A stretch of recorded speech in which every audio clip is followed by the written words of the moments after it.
Welcome, one and all, to the March 1st edition of Signals from Mars.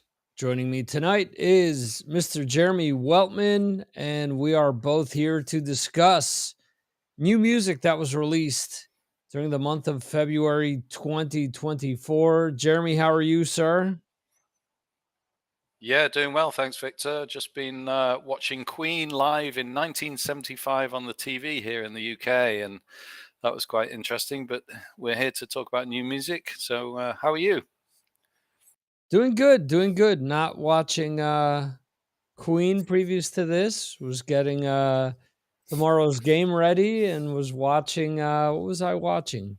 Watching something on Amazon Prime. I don't even remember what, but anyway, here we are talking about music from February. There's quite a few things that I got to listen to or at least sample a little bit of, and a few surprises along the way this month. Any surprises for you this month, Jeremy?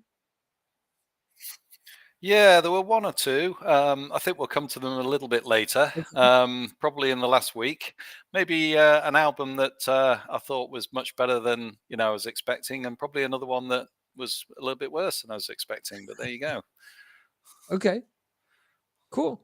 So let's get on with it. February 2nd, we had new releases from KMFDM with Let Go or Let's Go, I believe.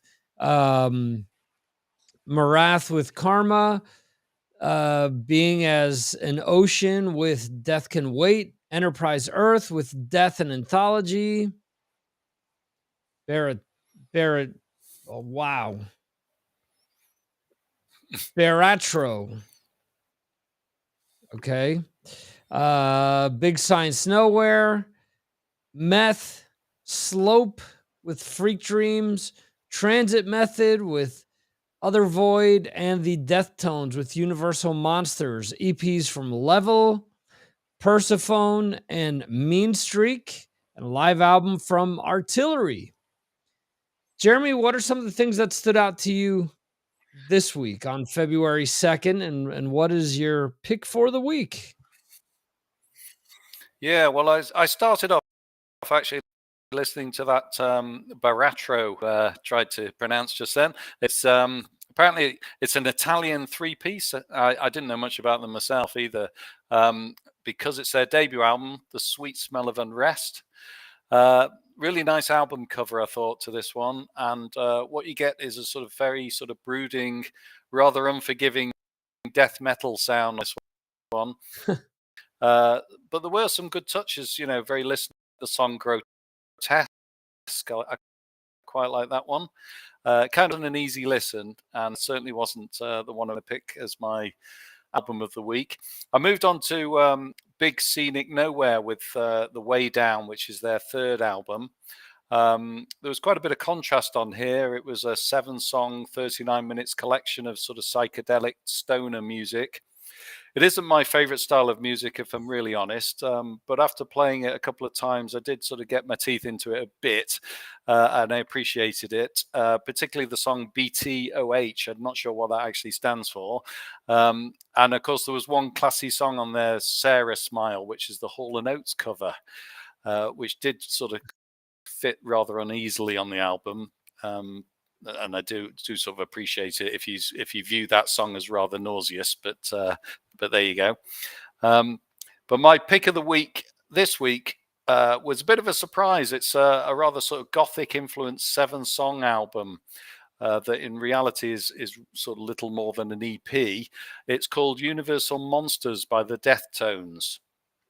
It's a band from Milford, Pennsylvania, apparently.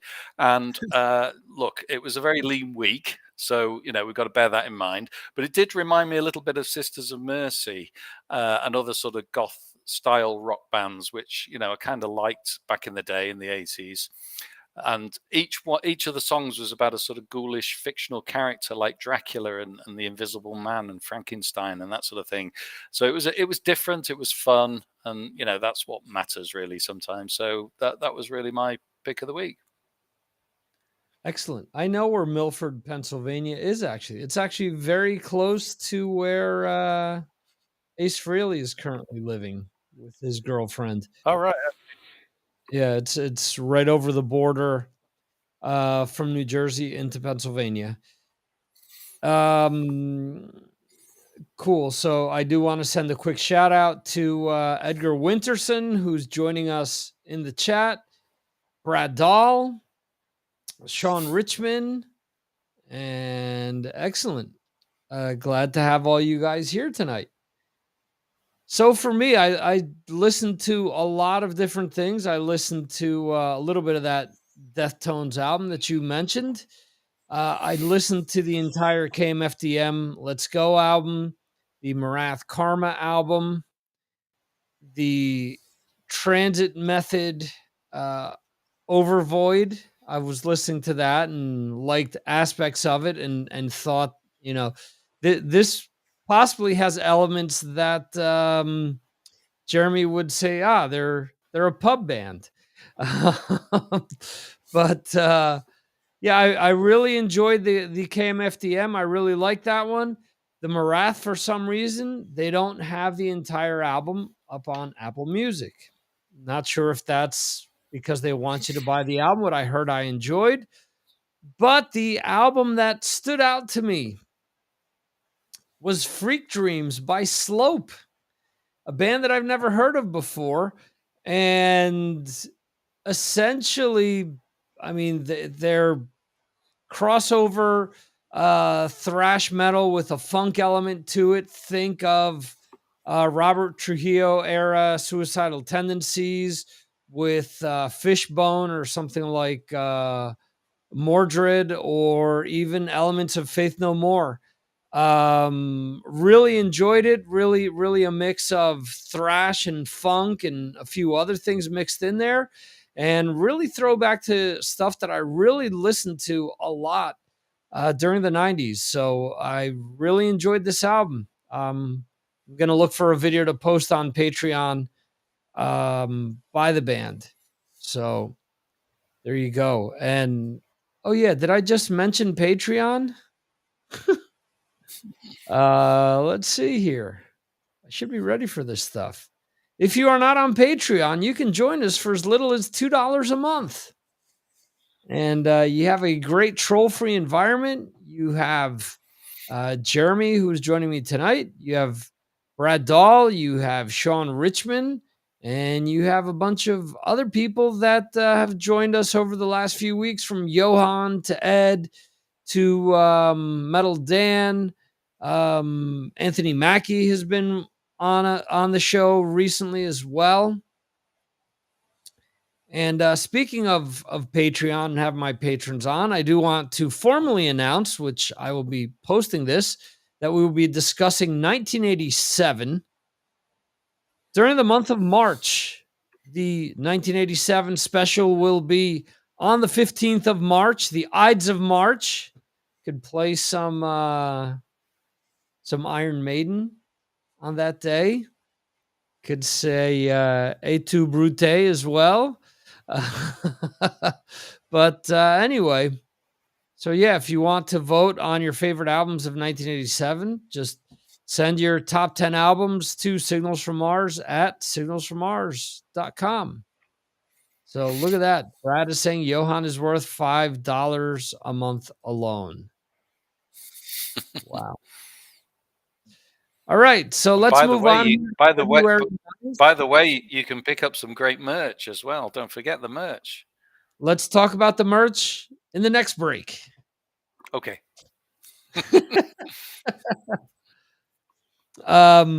February 9th, we had new albums from Infected Rain, Revolution Saints, The Last 10 Seconds of Life, Morbid Saint, Smoking Snakes, Takeda, Haystack, The Chisel, Derek Stembridge and Mike Petruna, and Scarefield. We had a reissue from Five Finger Death Punch at the Afterlife Deluxe album release. Jeremy, what are some of the albums that stood out to you this week? Yeah, well, obviously, I delved into the fifth album from Revolution Saints, Against the Winds, featuring obviously Dean Castronovo, Jeff Pilson, and on this one, Joel Hoekstra. Um, Once again, it fails to quite live up to expectations, really. You know, journey-esque melodic rock. But, you know, I mean, it's all very relaxing. You can put it on in the background and do the ironing to it. But, you know, it just sort of lacks oomph. You know, there's I mean, I don't know what everyone else thinks about this band, but they it's a real shame. It's a real shame because you get to the sort of sixth song on the album, "Will I See You Again," and there's at least, you know, a bit of an attempt to show some energy, you know, some balls, some energy, and if they added a little bit more raw power, it'd be so much better. So, I mean, you can't say it's terrible because it's listenable, but it's just not what you want from those sort of those chaps who are playing it. So it certainly wasn't my album of the week. I didn't really listen to a lot in this particular week, and so I've actually chosen "Danger Zone" by Smoking Snakes. Even though the jury's out on the vocalist, in my opinion, I'm not quite certain whether I like him or not. But it was it's a sleaze heavy rock outfit from Sweden. It's their debut album on Frontiers. I gave them a fair chance, and to be fair, it is a little heavier, than much of the Frontiers stuff. It's nothing new, of course, but it has kept a certain rawness that I like, and they haven't ironed it out with terrible production either, so that was a good sign. Is it the best album of the month? No, that will be clear as we go on. But it rocks. It's a decent effort, and it's a band that would make a very enjoyable support act. So that's my choice of the week. Okay. Revolution Saints, like so many other super groups, not so super after all. It just seems like the parts should be better than than the whole sum, but it really isn't. It just leaves you thinking, with these players, what could they have done? And what were it used to be Castronovo, Jack Blade, and who was the guitarist, the original guitarist? Was it Um, um I'm not sure. They had Doug Aldrich for a while, but it was was yeah. it Doug? It may have been someone before him even.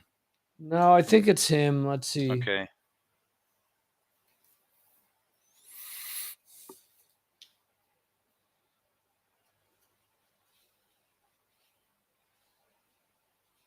Brad saying Doug. Yeah, Doug is yeah, Yeah. okay. So Brad is saying Doug. And yeah, that was my whole thing too. Is it a label thing that the label, has their writers and they want the album a certain way? And that could be it. Cuz I always mention this with Dean. Dean's played with Ozzy, Dean has played with he used to be the Shrapnel Records like label drummer. So he's a real sick drummer. He played on Geezer Butler's first two solo albums and does a lot of double bass and a lot of real heavy does a lot of metal drumming. So, okay, yeah, so it's the label that insists. I guess it's a case of the label saying, "We'll give you the money, but you got to do our music." So, a shame. Let's see. So, for me, for this week, I listened to the Infected Rain album, Time. And I listened to the Chisel. What a fucking nightmare is the name of that one. Infected Rain is a band that I've really liked. Their last album, I just didn't get into it, and this one just had like one or two songs that I really, really liked. The rest was kind of just there, just kind of generic modern metal for my liking anyway. And it's a shame because it's a band that I really had high hopes for and really, really enjoyed early on. And I don't know, their last two releases just haven't done much. There's a bunch of things that I listened to and couldn't get all the way through, but my pick of the week is the Chisel with What a Fucking Nightmare. It is old school punk rock in the vein of not old school punk rock. I mean, it's 90s punk rock without being pop punk. It's, more in the vein of a Bad Religion or Rancid without the ska or reggae overtones. So there's just a lot of cool, fast music on it. I enjoyed it. It's another throwback for me, and I thought it was an awesome release. Let's see. Brad is also saying that Dean is an incredible drummer. Saw him with Bad English, and he was brilliant. Yeah. So let's bring up something that Jeremy wanted to mention before, and we have a bunch of different merch being shown off the past few weeks. Jeremy this week is wearing the Jeremy cap, as it is referred to. Last week, Brad had the Brad bucket hat. All right. For those of you that are in the colder extremities of the world, you've also got the beanie hat.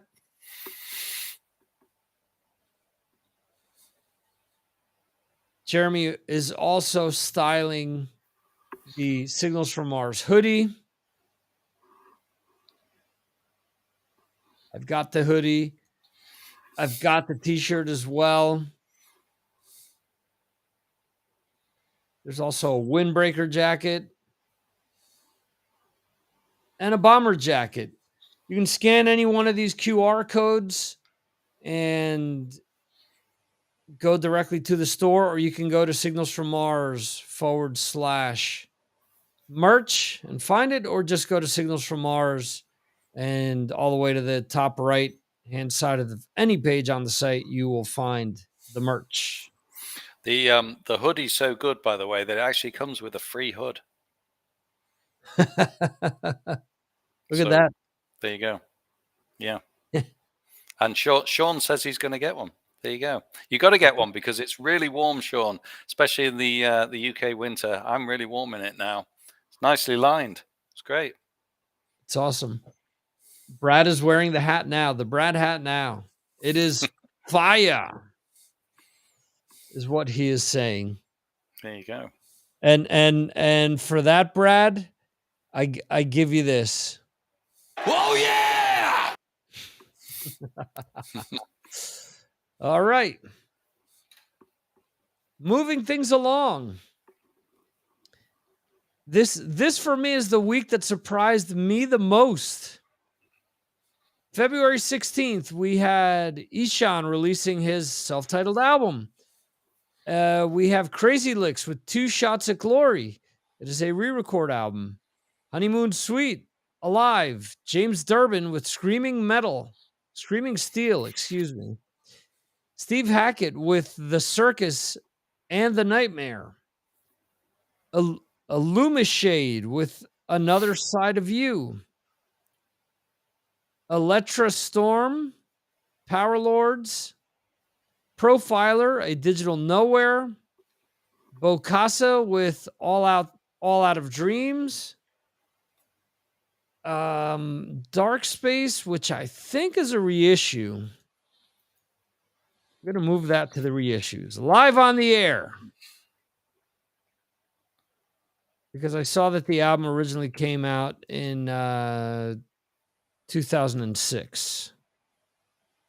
Anyway, The Obsessed, Gilded Sorrow, Ponte del Diavolo, Fire Blades from the Tomb, Bloom, Maybe in Another Life, Sujin, Save Our Souls, Leia, I guess it's Leia or Lee, maybe. The Glory and the Fallen, EP from Forfeit the Untrue with Gather the Broken, reissues from Slayer, Show No Mercy, The Helicopters, Grande Rock, the aforementioned Dark Space, Rick Wakeman with a live album, and Samuel with Passage Live. Sean Richmond is saying, I've been listening to the Obsessed album this week. Like it. All right. I'll have something to say about that in a moment. Jeremy? Mm, yeah. Well, I didn't actually listen to the Obsessed album, so I'm looking forward to actually hearing what you've got to say about that one. I actually started the week listening to a live by the Canadian band Honeymoon Suite. It's their eighth studio release since 1981, and a band that I'm afraid doesn't really rock it up enough for me. It's fairly sort of sickly sweet, modern Def Leppard style, ballady Brian Adams stuff. And I mean, I liked a few songs. I just wish they another band. I wish they sort of unshackle themselves a bit more and really rock out. They don't really do it until the bonus track, which is called New Girl Now, which is probably worth listening to. Although best of the bunch is a song called Done Doing Me, which is a really good song that even Def Leppard could have sort of turned into a big hit.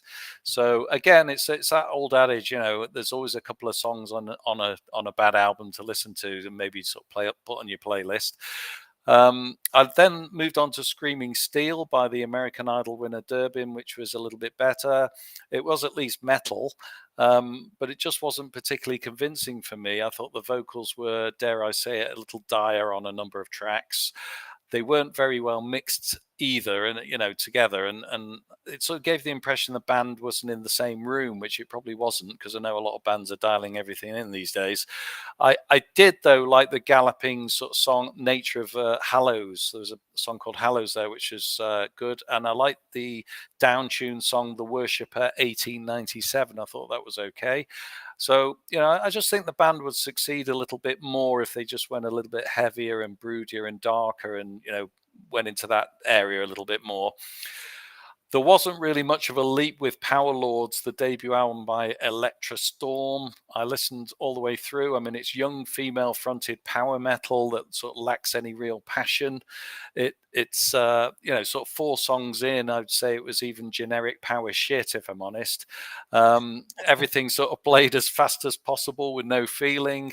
But hey, they may be really nice people, so I'm not gonna knock them too much. I mean, that's fine. So my pick of the week was fairly easy for me. It was the 80s hard rock feel of Two Shots at Glory by Sweden's Crazy Licks. Of course, you knew I'd select that one. It's my sort of stuff. I mean, there's nothing new here, of course. It's it's a well-worn path. It's all done with the best intentions. There's none of the sort of puerile teenage sex and swearing of Steel Panther. It's just a band playing homage, and sometimes that's okay. It's got the right vocals, got the right guitars, got the right production. It may not be a band I'll play again and again, but it was an enjoyable listen, and it's my pick of the week. Okay. And real quickly, New Girl Now is Honeymoon Suite's only US hit. Was a hit back in 83 or something like that. And I guess Frontiers wanted them to re-record the song. Mm, right. So and the Crazy Licks, I believe, except for a few tracks, they're all re-records as well. But you've been on that bonfire re-record um, theme, so that doesn't surprise me. Mm. Okay, so New Girl Now is off of their first album. Yeah, I've aside from that song, I can't say that I've really listened to much by the band. All right. So for me, Ishan. Ishan is somebody who uh, a lot of people know him for being in the black metal band Emperor. He really caught me by surprise with the album After, and I've really enjoyed a lot of his solo music because it's eclectic, it's weird, it does have black metal elements, but then all of a sudden you have saxophone in a lot of his songs, which is just kind of out of left field. His last album I didn't care for. It was just too black metal for me and just was not my thing. This album they've released a orchestra version and a metal version. And it caught me by surprise because unlike say Metallica's S&M where you already knew the songs and instead of the orchestra stuff accentuating what they had originally done, released with the original S&M. I always felt that it sounded like two different things were playing. This, with the Ishan album, everything was composed at the same time, and it sounds phenomenal. It sounds really good. Um, let's see. Phew, but this is going to be hard for me because there are two albums. As much as I enjoyed that one, there are two albums. This could quite possibly be a tie for me this week. Ah. So, Bokassa All Out of Dreams, I listened to today, and I enjoyed one song after the other, after the other. The entire album is strong.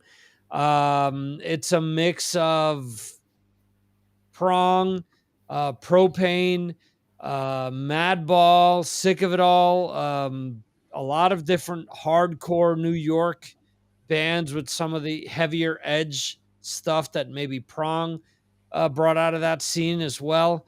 I really enjoyed this album, and it's something that I'm sure I'm going to be revisiting as well. And Sean brought it up, The Obsessed.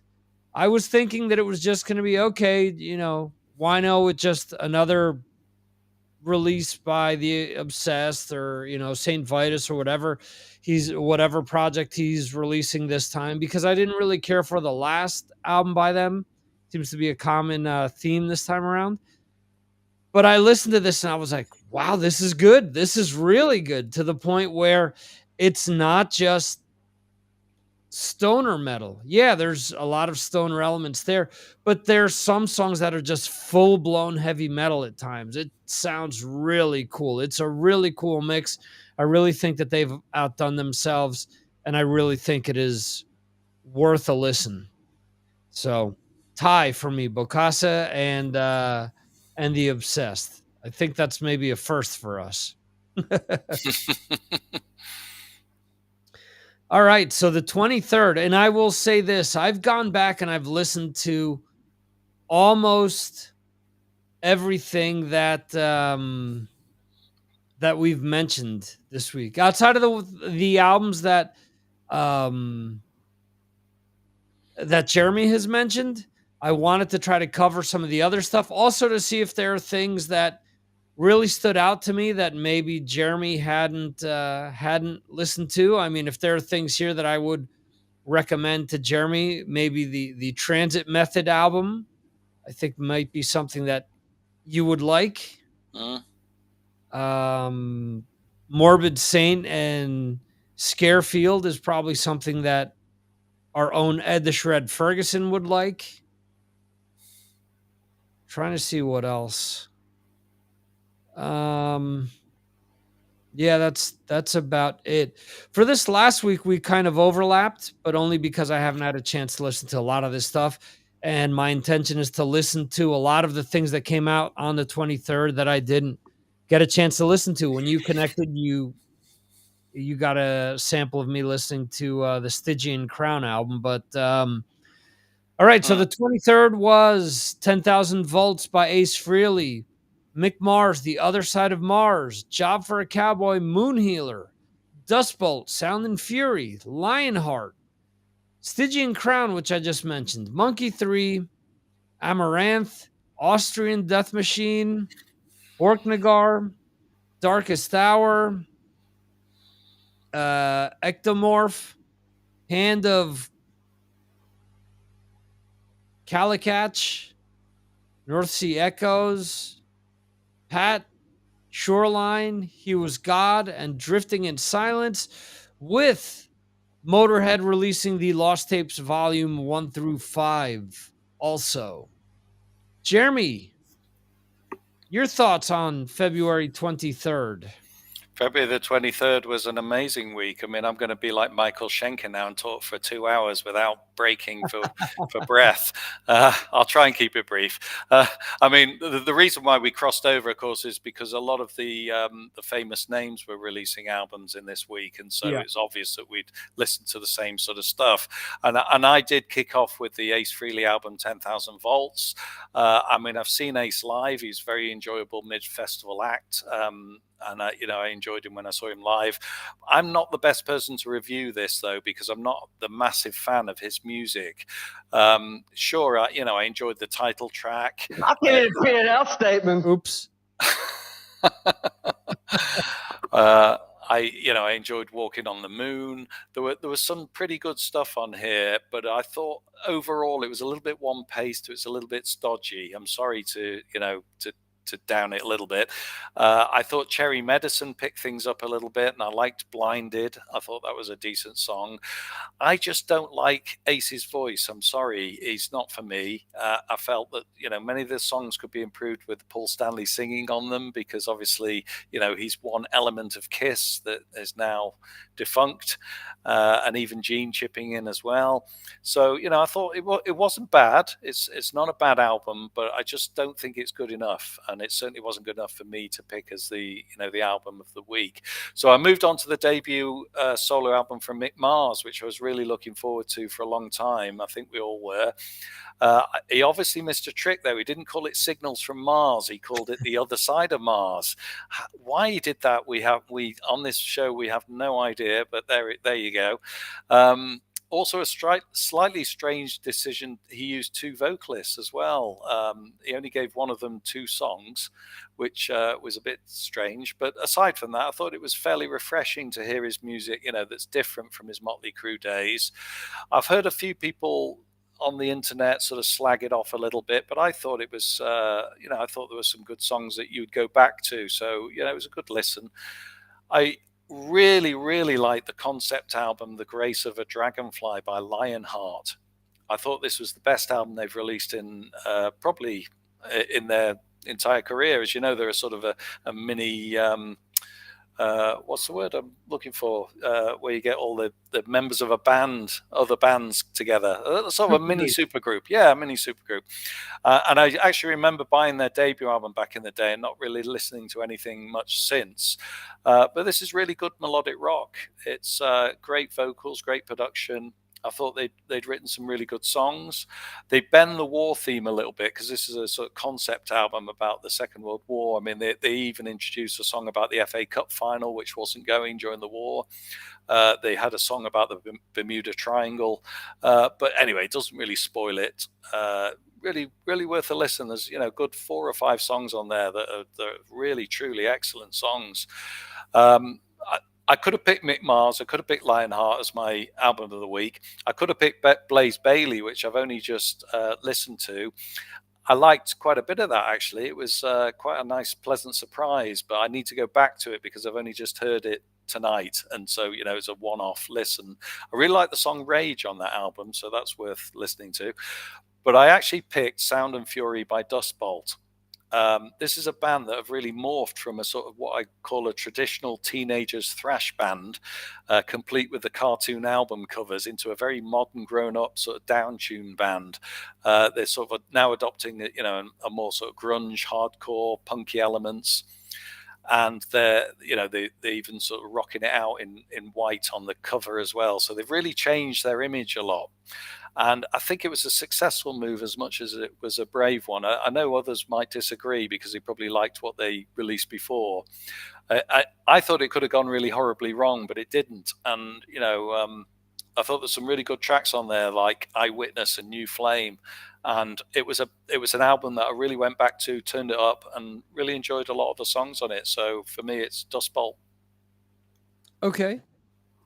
Yeah, we overlapped with 3 of those. So you don't like Ace Frehley's over enunciation? No. He's become like an old lady from Long Island with how he pronounces a lot of things. Listen, I love Ace. For people that are saying this is his best album since the 78 solo album. No. It is not. 'Tis not. I'm sorry. Is it better than Spaceman? Not difficult. Is it better than Space Invader? Perhaps. Is it better than Anomaly?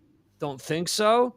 Is it better than the three Frehley's Comet albums? Nope, not by a long shot. I like the album. The songs are catchy.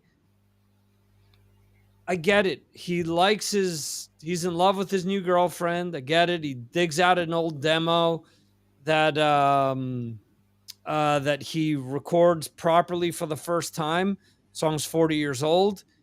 But then we get towards the end of the album. And to me, it is exasperating. Because it reminds me of the old O&A adage.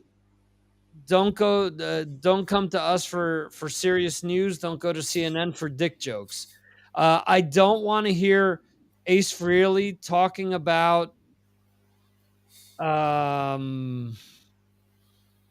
shooting down scientific facts. I don't want to hear in the next song Ace Frehley, or within that same song, talking about empathy and shit like that, when it turns out that most people that are science deniers are the ones that aren't empathetic. Also, to hear him sing about God and how God has done this and that and blah, blah, blah. Thankfully, Kiss has never done any of that shit. You know, whether Ace likes that or not, I mean, that's awesome. I love Ace. Ace is the reason why I got into music to begin with, but some of that shit just kind of turns me off. And for everyone that he's putting Kiss to shame with this album, is he really? Because I mean, I love Kiss, I love Ace. I'm gonna listen to both. I don't give a fuck about one side or the other, to be honest. I'm not going to lose any sleep over it, and I'm going to listen to both Monster and 10,000 Volts. How about that? So, the Dust Bowl. I really like the Dust Bowl. It was a lot of different things going on with the album, and I listened to it quite a few times. It's one of the reasons why I didn't really kind of progress with some of the other albums that I'm going to listen to this weekend. I dropped the ball on the Blaze Bailey. I didn't realize that it came out on the 23rd. If not, I would have checked it out, because what videos I've posted to Patreon sound better than some of his other solo releases. The Mick Mars. Would you believe it that he's supposedly going to put out a single and he'll have a third singer, which will be John Corabi on one of the B-sides. The Mick album, where it's strong, it's great, but it's got too many ballads for me. Too many slow tempo songs is the only thing that brings it down. To me, the Ace, the Mick, and the Dust Bowl is what I listen to over and over again. If I have to choose between the three, this is difficult. I'll go with the Mick Mars, only because I think the songwriting is slightly better. The Ace album is still very good, regardless of what I just bitched about. That's just the clown that I am. And the Dust Bowl was really good as well. So I don't think you can go wrong with any one of those three albums. But yeah, it was a strong week. That's yeah, we get that occasionally. Been a strong month. I mean, like I said, I've gone through a lot of these albums and listened to parts of them to see if anything else kind of grabbed me, and I've still got a few to listen to here. But it's a strong start to the year. There's a lot of good stuff that's already been going into my 2024 playlist. So yeah, if it carries on like this, it's going to be a really good year. Definitely. Absolutely. So, yeah, before we wrap things up here, there's a few topics that Jeremy and I have been talking about behind the scenes. A lot of interesting things that have come out in different articles and interviews. And first off, though, I did want to talk about the new Accept single, Humanoid, which is the also the title track off of the album, which will drop next month. Jeremy, what did you think about this track?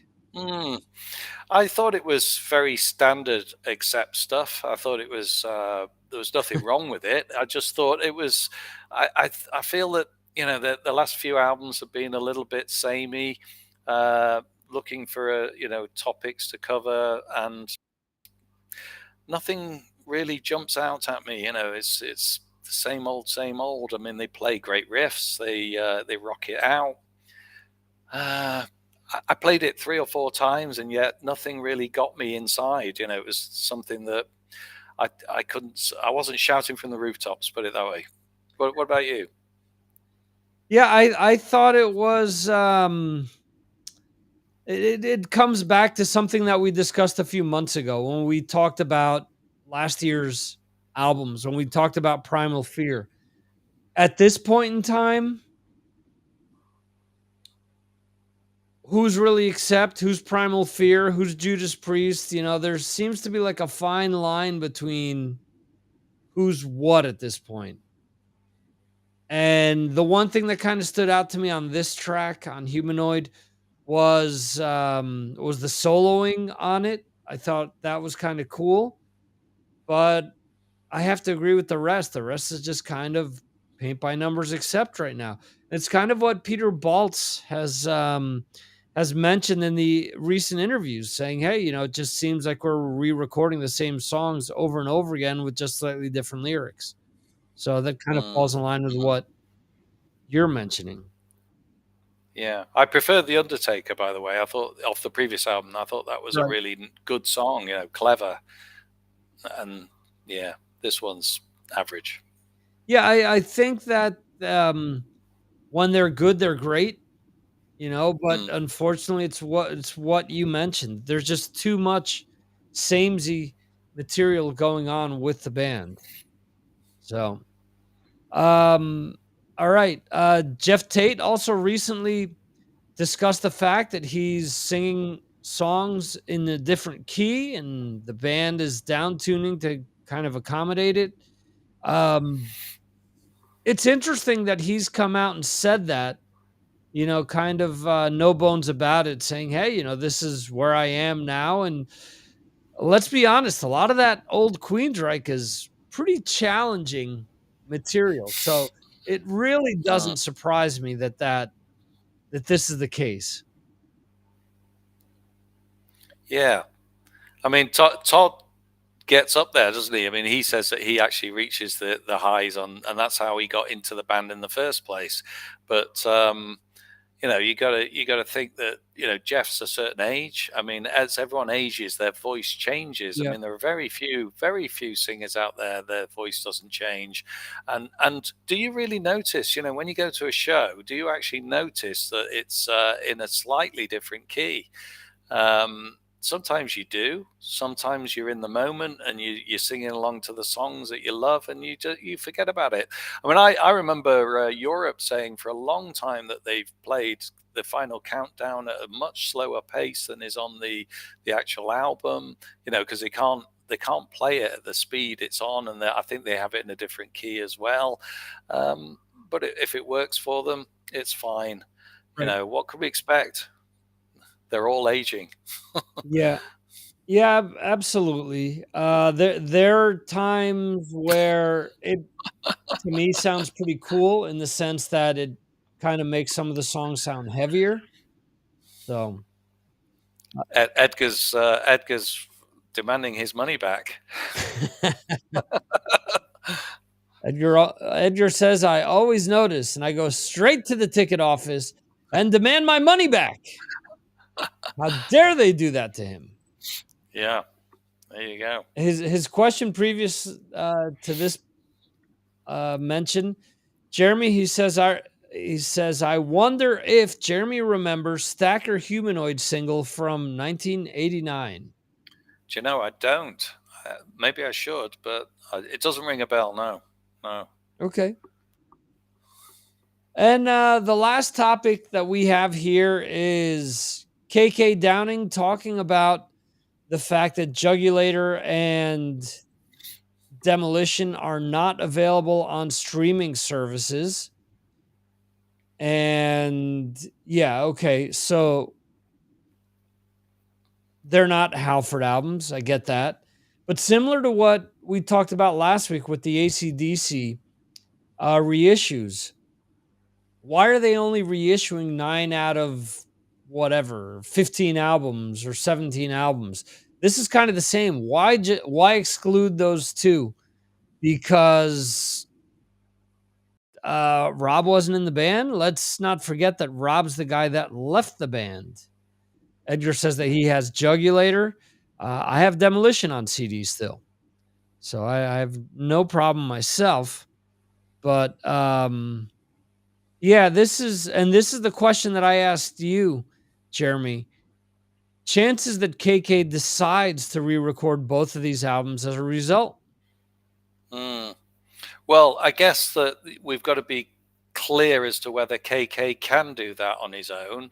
Obviously, there's going to be fairly detailed contractual arrangements with these sort of albums, and that's why they're probably not on Spotify as well. Assuming he can re-record them, would he want to do it? He sounds like he does, doesn't he? Because the way he's pitched it, it sounds as if he's pushing that way. I mean, he's done 2 of his own albums, and they've been fairly similar in tone and songwriting. And then I'm thinking, well, maybe he fancies another challenge and re-recording them. He's got the singer in place. He's got, he could do it straight away, and may sound pretty good if they're re-recorded. To be fair. We'll wait and see what's down the line with it. But yeah, I mean, it's not just KK. It's not just Judas Priest albums missing. I mean, Black Sabbath have got some missing albums from Spotify. That sort of stuff. The other bands are the same, and it is a shame because when you want to listen to all of the stuff and go deeper into the catalogs, it's harder to do it. Either way, obviously Black Sabbath are going to be we're expecting the re-releases to come out in May. Tony Iommi said they're definitely coming out, so hopefully we'll hear them again. Yeah, he said May. Not sure what year though. Yeah, I think that it's an easy way for KK to possibly fulfill his contract because the songs are already written. It would help bring the albums to the attention of maybe people that are checking KK out at a festival and didn't know that those were Priest albums. I could also see Priest pull a dick move, and once he announces that he's releasing re-records, that they release the originals, just to mess with KK. Maybe, because there doesn't seem to be a good relationship there at all. But surely Priest would they're going to get some revenue from anything that KK re-releases because they'll own the songs as well. You would have thought so. Presumably they all gain from it, and it'd be a good move for them all. I mean, it raises the Judas Priest name at the same time, unless he puts it all under his KK Priest banner and just re-records those songs. I don't know who actually owns them because I thought KK had actually sold his catalog at some point. Could be, yeah, but also let's take this on. What would stop him after releasing those 2 albums to just do a re-record of Judas Priest's greatest hits? I could see that's how this all unfolds, where he does Ripper era albums and then he does the Halford era stuff, just so that again he can sell that stuff to fans, and the gullible collectors that a lot of people our age happen to be. I don't think people would have an issue picking up whatever it is that he decides to do. Yeah, it makes sense, and definitely the ones that he's written, he's probably entitled to re-record them. Right. Obviously, he's done variants on his songs anyway. So yeah, maybe he can do that. But yeah, definitely re-recording the Ripper stuff. You can see that it's definitely a logical step for him, really. Yep. Yeah, I agree 100%. So cool. Another awesome show. Hope this helps you people listen to some new music, some of the stuff you'll listen to and maybe not care for. Other stuff hopefully will be a home run for you and you not only check it out on streaming services, but maybe decide to pick it up. So on that note, Jeremy, any parting words? No, just keep rocking, go out and see music, and obviously pick it up in your record store and listen to it. There you go. Folks, thank you so much for checking the show out this week. Edgar in the chat, Sean Richmond, Brad Dahl as well. It is greatly appreciated to have you guys here and for all your support. Be on the lookout for this album. I do hear that it is a very important and of historical value. But anyway, thank you once again for checking out the episode live or the replay. That is all for this week's Signals from Mars. Remember to send your votes in for your top 10 of 1987. Send them to signalsfrommars at signalsfrommars.com. And that is it, folks. We will see you next time right here on the Signals from Mars live stream and podcast. See you.